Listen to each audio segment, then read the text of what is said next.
நாம் திருமண ஜாதகம் பார்க்கும்போது என்னென்ன தோஷம் இருக்குன்னே நம்மளுக்கு தெரியாது. ஆனால் ஒரே ஒரு தோஷம், பட்டி தொட்டி எல்லாம் செவ்வாய் தோஷம் இருக்கா இதை தான் கேட்பாங்க.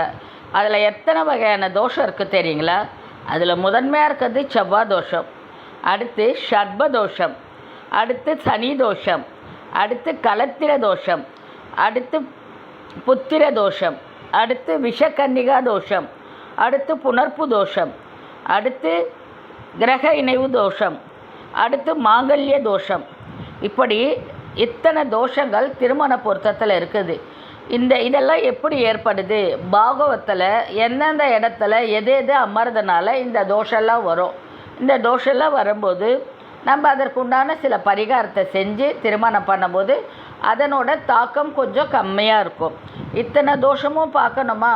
இதில் முக்கியமான தோஷங்களை பார்ப்பாங்க. சிலருக்கு இத்தனை தோஷத்தில் ஏதாவது ஒன்று இருந்தால் அதுக்கு பரிகாரம் பண்ணிட்டு திருமணத்தை நடத்துவாங்க.